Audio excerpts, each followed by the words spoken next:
Welcome to Budapest. Visit our magnificent capital, marvel at world-famous buildings, and experience over 1,000 years of authentic history. Here on Castle Hill, we take you on a journey into the past. See the bedchamber of Franz Joseph I, eat a slice of cake with Sisi, and stroll through the same streets that Maria Theresia once walked. A symbolic place of the fatherland and a true cornerstone of our Hungarian identity. Welcome to Budapest. Welcome to Buda Castle. Do you like the castle? No, I am really pissed at what they did with the castle.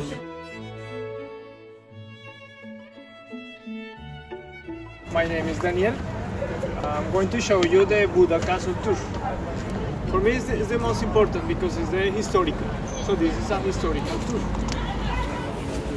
Can you find the shiniest part in the statue? Yeah. Yes. Oh yeah. There was some dormitory close to here, and the students came here to touch the balls and for good luck before the exams. But do you know where the dormitory was? I don't know exactly, but it seemed that it was closed. It was closed here. Yes. So.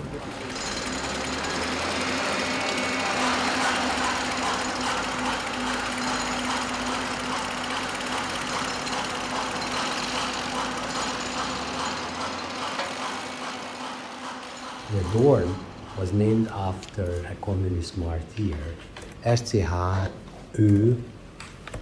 Schönherz.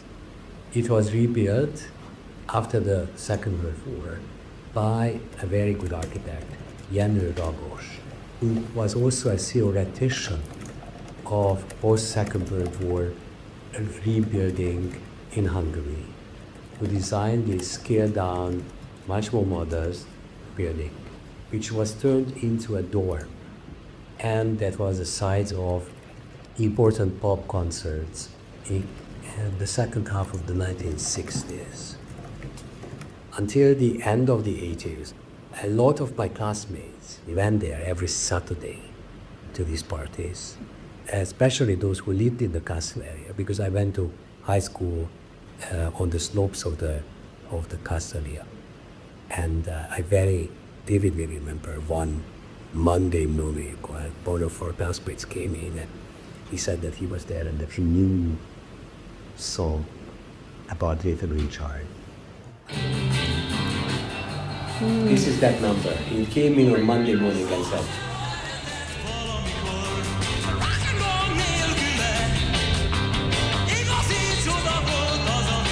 I mean, it might be a little bit of an over-exaggeration, but in the socialist times, probably the technical university was one of the freest universities in terms of like cultural or freedom or movement. But I definitely know that one of the singers of one very successful band in the late 60s, 70s was from the technical university, but he had a very long, blonde, curly hair. And the first day he got to the class, his teacher or whatever went up to him. It was like, either tomorrow you cut your hair or you never come back. And he never came back. And he became a singer. What book was that? It's called Omega.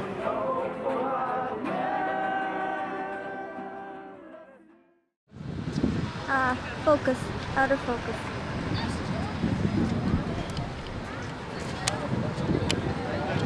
Focus.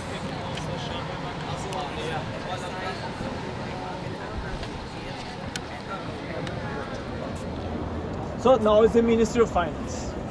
Actually, it's new. It's brand new from the last year. So you can see clean, white.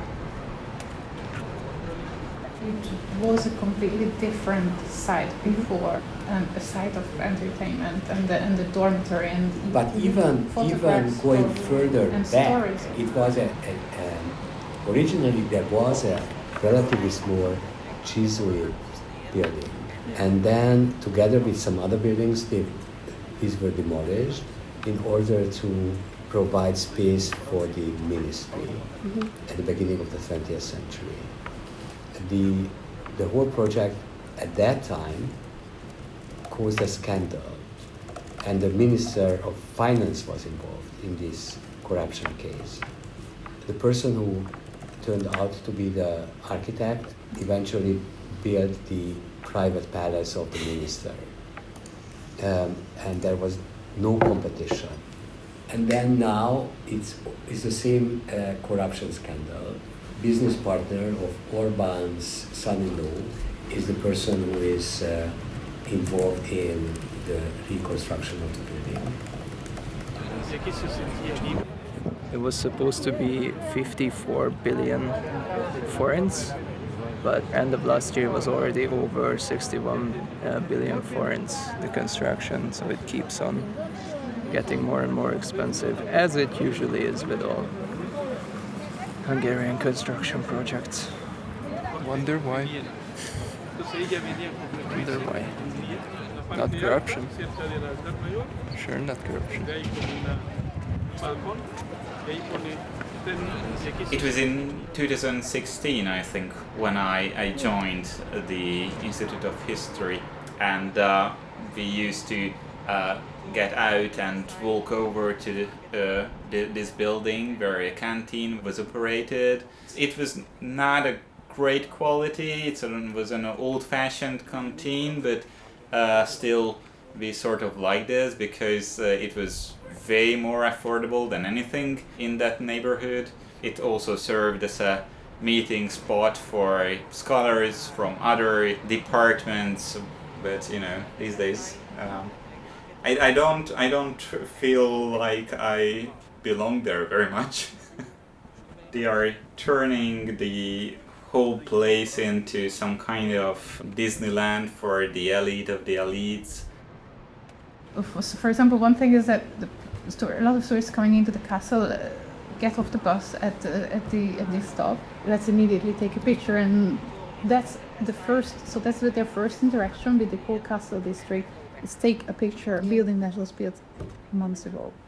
I don't remember which state was I in inside of, but it was called the House of Hungarians or what. What year was that? There was a poem recital competition inside of that. Oh. And I was sent there by my school, so it was elementary school, so it was before.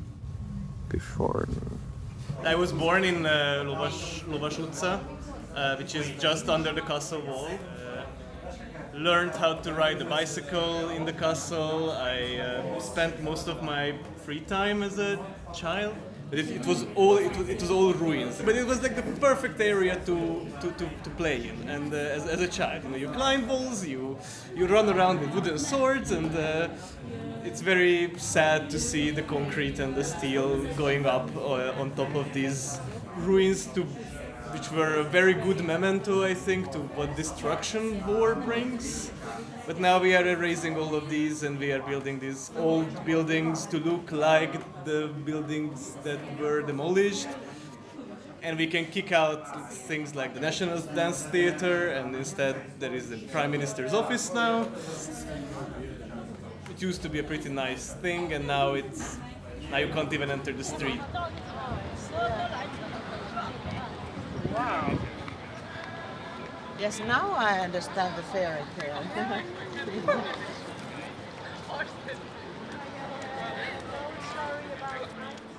Thank you for visiting our castle district. We hope you enjoyed admiring these truly fascinating buildings. We are convinced that Buda Castle is destined for more. Experience firsthand how we are bringing a 21st century renaissance to our proud nation, addressing the needs of our residents and improving the quality of life for all. Our tireless efforts to show you the original form of our UNESCO-crowned castle district will be completed in 2030. We look forward to welcoming you again soon.